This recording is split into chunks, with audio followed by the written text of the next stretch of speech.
Spoiler alert.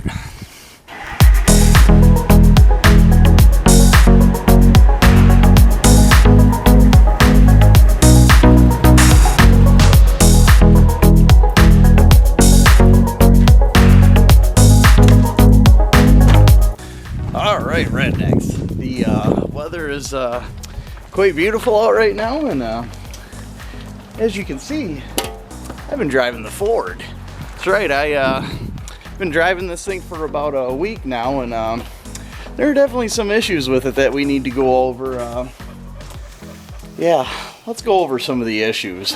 So as you know from the last video, I got my hands on two rims and two tires. One of them, unfortunately, is not holding air. The other one is going to be usable, and we are going to need those because this truck has a horrible, horrible shape. As I'm about to show you, the driver's rear rim is severely bent and missing some pieces. If you look right here, we have a small bend with a piece missing. But up here is more worrisome. Yeah. I think we need to get that rim changed out, but I want to show you the front ones as well. Alright, now we're at the front side of the Ford, and I'm going to show you both the front rims and where they're bent. That right there is the driver's side, and that right there is the passenger side. And as you can see, the sidewall is pretty cracked on that tire as well, so we need to get them rims changed out and some tires on this thing pretty bad. As for the passenger front shock, originally I thought maybe I could bend this back and reuse the shock. Yeah, it's not doing so much anymore, so between the rims being bent and the shock being gone, this truck bounces uncontrollably, so we need to get these things changed out soon, and it might not be this video, but they're gonna happen, so let's show you some more problems. Alright guys, the third issue this thing has is it has a service engine light. Now, it's not that big of an issue having the light. The problem is what comes with it. My scan tool won't hook up to it, my buddy's scan tool won't hook up to it, so I have to keep taking this thing to the parts store. And what it's doing is it is throwing a random misfire on cylinder 5. So what I did is, these are known for coils, so I switched cylinder 5 and cylinder 6 coils around, and the misfire went away for a day.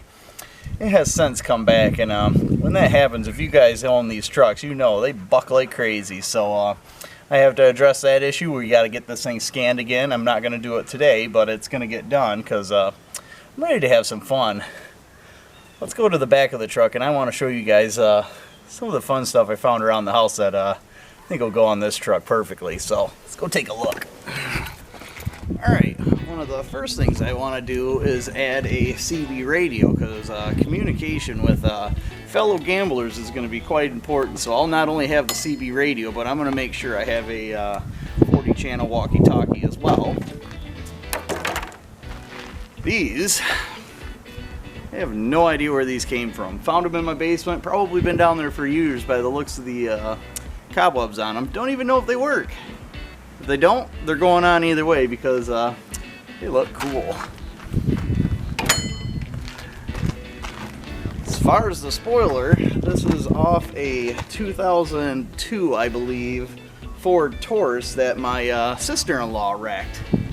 I removed it about 4 years ago, thinking, you know, I'll find something crazy to put this thing on, and glad I saved it because I think it's going to look nice on here. This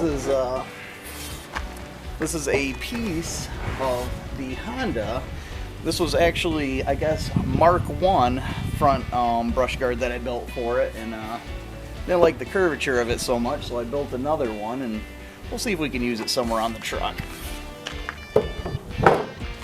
As for the off-road lights, I've had this one laying around for many of years, and then this one I bought at a truck auction for $15 about 4 years ago.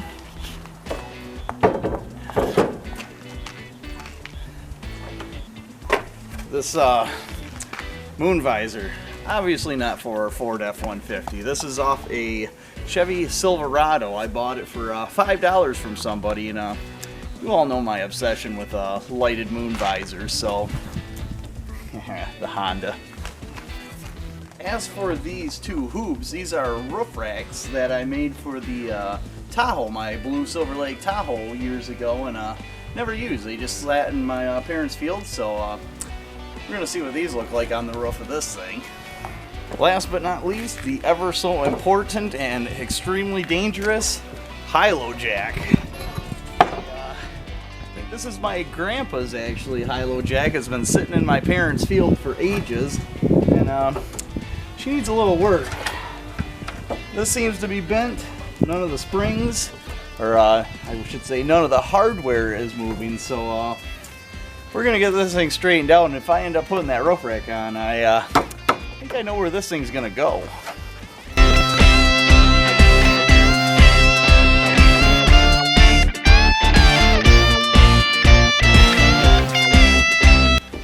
What do you guys think?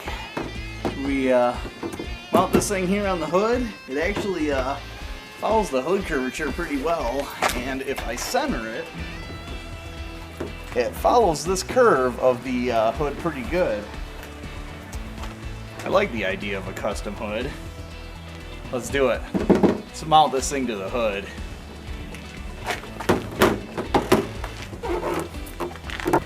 Alright guys, I've already marked and drilled out all three of our locations for our bolts here, and broke these tabs off on both sides of the spoiler. All I did is run the bolts in a little bit, center it up, then you can see I took and just kind of set it on there and then moved it around a bit and made some etching marks with the what was sticking out of the bolts here, and that marked my locations for it. I ended up drilling through, and I'll show you what I did on the other side of the hood.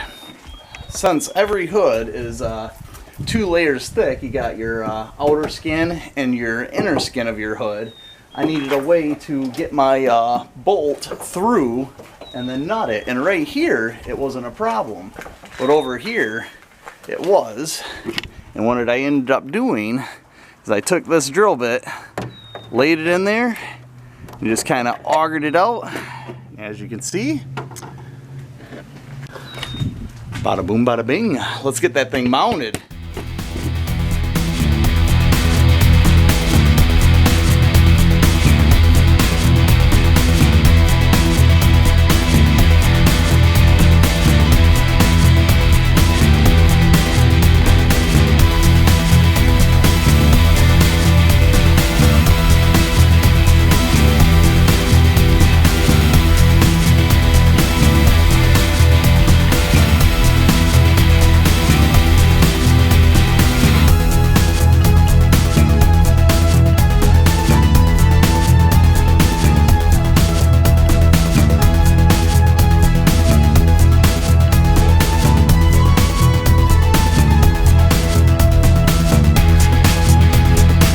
What do you think? Pretty cool custom hood. I approve.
think of my new workbench? Works out pretty good, don't it?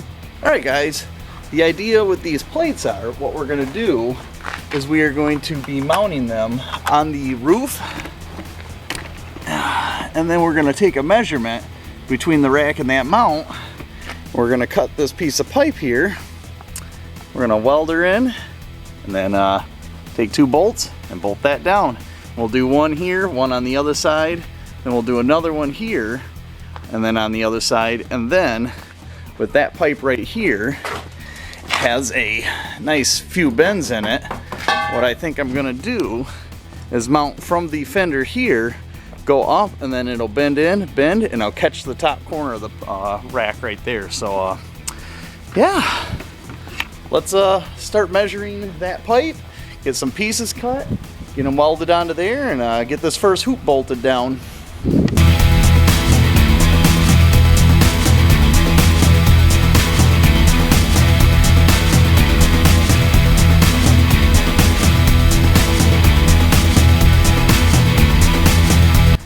Alright guys, if you are ever going to do any sort of welding or tacking or anything on a painted surface, a recommendation I have is you can obviously get a sort of a fire resistant cloth, or what I do is I take a towel and just wet it down. And then what we're going to do is we're going to lay some tacks down on here. Now I'll move my wet towel over here and we'll finish tacking it over here. And that way it protects the paint. Not that I really care about this truck, but I'm still going to try. And yeah, so we're going to tack weld this thing up here, take it down on the ground, and finish weld it. And then we'll do our front mounts. Let's get to work.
Alright guys, good thing this isn't a professional job, because that tubing is quite bent, and this thing actually is straight here and then it starts curving down right there.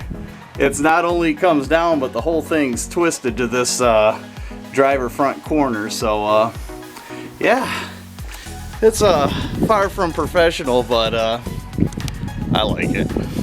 I think it'll look good.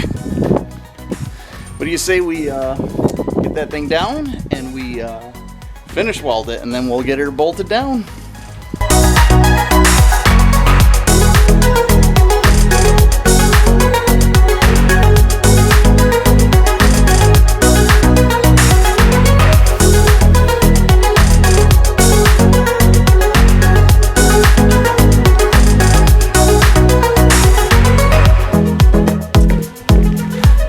Dang guys, galvanized pipe welds like crap with a flux core welder. Whew.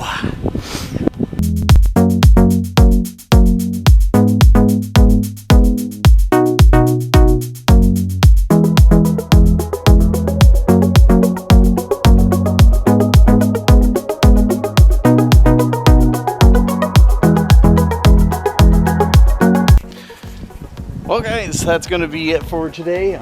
I gotta go to work, and I'm gonna try and see if I can cut the section pieces that are gonna go in between the other hoop. And we're gonna tack weld all that on, and then we're gonna take it down, finish weld it, paint it, and we'll be done. So I'll get back to you when that starts happening. So till then, hang tight. I know it'll be a while. Alright guys, it's the next day, and some pretty good progress has been made. Let's take a look. That's right, a lot got done.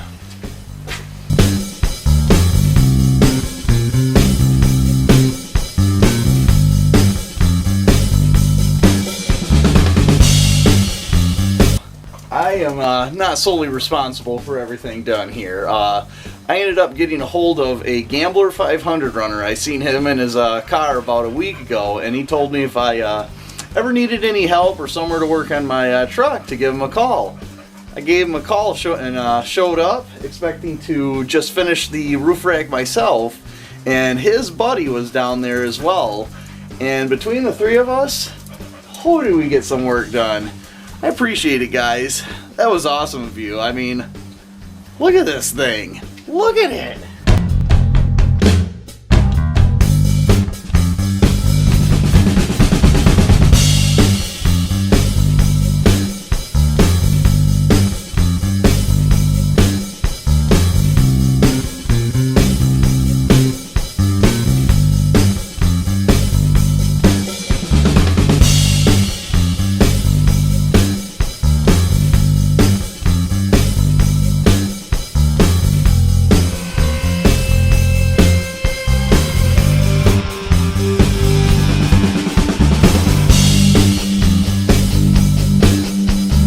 Alright guys, I'm going to finish this video up by sealing off these bolts for this roof rack, and we got some more plans for this thing, that's for sure. We need to wire up this fog light, and as you've seen, I got some horns that I want to put on this thing and a few other little things, so this ain't the last of this thing, that's for sure.